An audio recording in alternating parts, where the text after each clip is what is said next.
اچھا ایک دوسری خبر بھی ہے دوسرے اینگل سے کہ وہ ہمارے بلاول جو ہیں وہ کچھ ناراض سے دکھائی دیتے ہیں کہ میری بات مانی نہیں جاتی، یہ ترقیاتی بجٹ مجھ سے پوچھ کے نہیں بنایا گیا، جوڈیشل کمیشن میں ہوتا تو یہ کرتا، میں تو ایز اے پروٹیسٹ اٹھا ہوں وغیرہ وغیرہ، اس طرح کی باتیں وہ کچھ کر رہے ہیں، اور ان کو پتہ ہی نہیں ہے کہ یہ انٹرنیٹ پہ پابندی لگانے پر ان کو معنی نہیں آتے اس کی، کیا مسئلہ کیا ہے؟ اور دیکھیے یہ ہے کہ وہ ایک پرووربیل سینگ ہے، گڈ کاپ بیڈ کاپ. یہ باپ بیٹا جو ہیں یہ گڈ کاپ بیڈ کاپ کھیل رہے ہیں. ابا حضور جو ہیں وہ اس وقت نون لیگ کے ساتھ بالکل تھک اینڈ تھن ہیں، اسی لیے وہ ایوان صدر میں ہیں، اسی لیے ان کی طرف سے اس طرح کا ہارش بیان نہیں آتا. یہ جو ہیں یہ شروع سے اس حق میں تھے کہ بجائے نون لیگ کے پی ٹی آئی کے ساتھ جو ہے وہ الائنس بنائی جائے اور حکومت کی جائے. سوری صاحب، میں یہ آپ کو ذمہ داری سے بات کہہ رہا ہوں، آج بھی ان کے دل میں یہ خواہش کروٹیں لے رہی ہے، اسی لیے وہ حکومت کے ساتھ بھی ہیں، حکومت کے ساتھ نہیں بھی ہیں.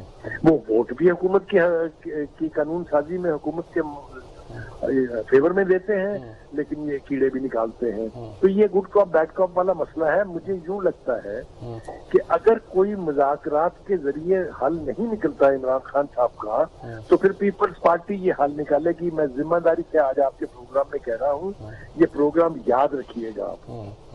یہ نون لیگ ڈچ ہوگی، پی ٹی آئی اس کو ڈچ کرے گی، اور پی ٹی آئی ہاتھ ملائے گی پلس مولانا فضل الرحمان اور حکومت بنائیں گے. آپ طور پہ کہا جاتا ہے یہ کام تو وہ تب کریں گے جب ان کو کہا جائے گا، اور کوئی اس بات کا امکان نہیں ہے کہ ان کو کہا جائے کہ ابھی اب ہاتھ ملائیں.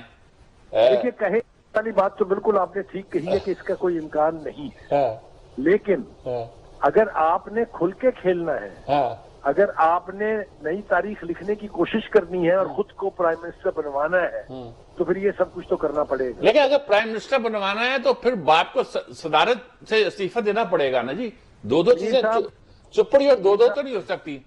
میری گزارش یہ سن لیں جی، یہ بھی میں ذمہ داری سے کہہ رہا ہوں کہ پی ٹی آئی اگر اقتدار میں آئی، جس کے کہ امکانات کبھی بھی ختم نہیں ہوئے ہیں، that will be minus Imran Khan. اگر وہ مائنس عمران خان ہوگا تو پھر آپ سوچ لیجئے کہ الائنس کے بعد پرائم منسٹر کون بنے گا. ٹھیک بات. یعنی آپ سمجھتے ہیں کہ پرائم منسٹر بھی یہی ہوں گے اور پریزیڈنٹ بھی یہی ہوں گے؟ دیکھیے سر، گزارش یہ ہے کہ 5 سال کا عرصہ نکالنا ہے خان صاحب کے لیے. سب سے بڑی لعنت ان کے نزدیک نون لیگ ہے، سب سے بڑی دشمن بھی ان کے نزدیک نون لیگ ہے. انہوں نے نون لیگ سے اب پنجہ لڑانا ہے، انتقام لینا ہے. پیپلز پارٹی کے بارے میں آپ نے غور نہیں کیا ہے، بہت عرصے سے خاموشی ہے دوسری طرف. خان صاحب کی طرف سے کوئی بیان ان دونوں باپ بیٹے کے بارے میں نہیں آ رہا ہے.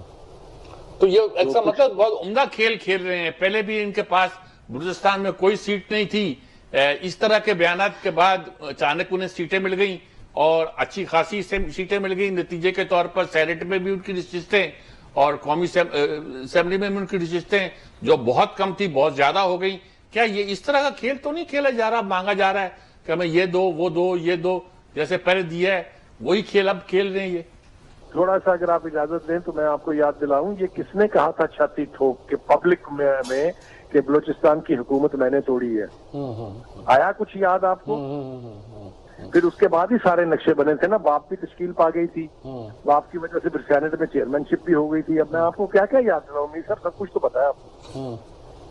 تو مطلب یہ کہ آپ کا کہنے کا ہے کہ یہ پارٹی بھی کھیل کھیل رہی ہے، یہ اس پہ محتاط رہنا پڑے گا. سب سے بڑی پھنسی ہوئی تو نون لیگ ہی ہے نا جی.